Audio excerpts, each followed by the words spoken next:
95% of the people are making this mistake, and अगर आप एक salaried employee है, then you would have made this mistake of not creating an emergency fund, जबकि emergency fund is the most important thing और आपने नहीं बनाया होगा, right? क्योंकि आपने सोचा होगा that I've already invested in mutual funds, safety के लिए मैंने इंश्योरेंस ले रखा है, तो इमरजेंसी फंड की क्या जरूरत है? But let's say you are alive, mutual fund से पैसा निकाल नहीं सकते because markets are down and Covid जैसी सिचुएशन है, जॉब भी नहीं है, तो इमरजेंसी फंड काम लगेगा.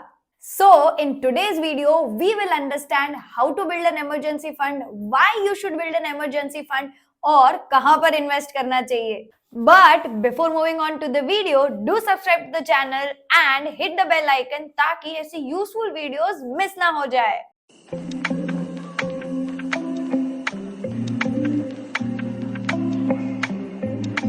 Now the first reason is why do we need an emergency fund?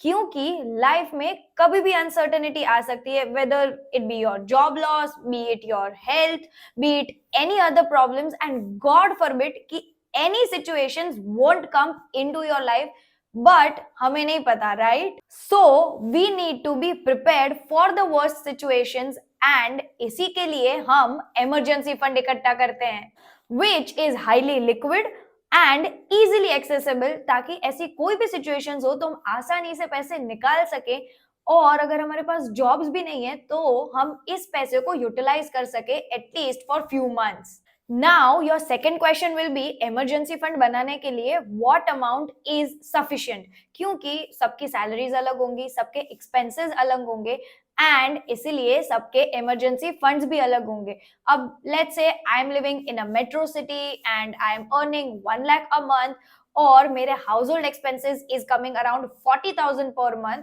तो मेरा emergency fund compare to a tier 3 city would be higher of course. तो इसके लिए एक बेसिक थंब रूल है which says कि you should have 3 to 6 months of your monthly household expenses as an emergency fund, so that कभी भी कुछ भी हो in life you have minimum 6 months of expenses, जिससे आप आपके डेली खर्चे को हैम्पर नहीं कर रहे हैं. क्योंकि लेट्स से कि your job is lost and you don't have any other source of income, but अगर आपके पास वो इमरजेंसी फंड क्रिएट किया हुआ होगा तो at least your rent, groceries, utilities, वो सारी चीजों में आपको कॉम्प्रोमाइज नहीं करना पड़ेगा. The third question is when to start an emergency fund, और कब से हमें इन्वेस्ट करना शुरू करना चाहिए.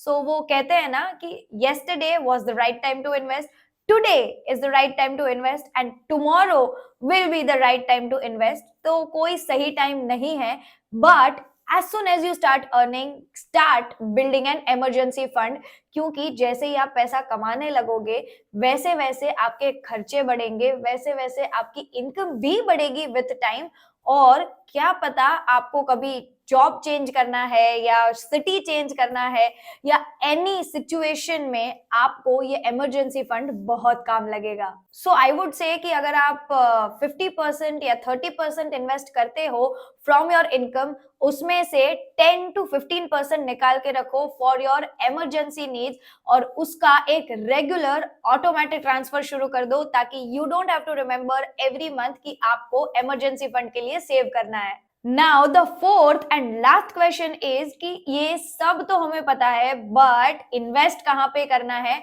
और कैसे हमें इस फंड्स को लिक्विड रखना है विदाउट एनी पेनल्टी और लॉक इन पीरियड. तो for that I have 2 options for you.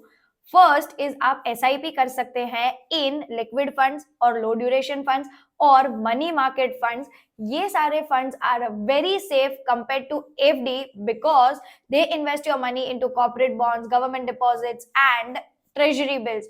तो these are very safe. They have interest range of around 5 to 7% per annum, and इसमें कोई लॉक इन नहीं होता. They fall under debt category, so they don't have any correlation with stock markets. तो यहाँ पे volatility भी नहीं होगी. Basically, they give your monies to bigger firms and they give them the fixed interest. And इसका और एक benefit है, मान लो कि आपने SIP कर दी है of 10-15% of your investment amount. अब यहाँ पे आपके पास around 6 to 8 months of monthly expenses इकट्ठा हो गया है. Now whatever money is the surplus amount, इसको आप अपने इक्विटी फंड्स में शिफ्ट कर सकते हैं जिसमें आपकी एसआईपी चल रही है. whenever you think the markets are down maybe by 5% 10%, इससे आप रूपी कॉस्ट एवरेजिंग का बेनिफिट ले सकते हैं. Second option is auto SVEEP in FD, where you need to set a limit in your bank account and इसके ऊपर जितना भी बैलेंस जाएगा that will be automatically transferred into an FD और आपको उस पैसे पे एफडी जैसा इंटरेस्ट मिलेगा without any lock in period and without any penalties. और ये इतना लिक्विड है कि आप विड्रॉल भी कर सकते हैं from ATM any given point of time. तो एफडी जैसा इंटरेस्ट और flexibility just like your ATM. So which option will you choose for your emergency fund building? Let me know in the comments and do share this video with your friends so that they also know about how to build an emergency fund. That's it for today's video. We'll see you in the next one. Bye bye.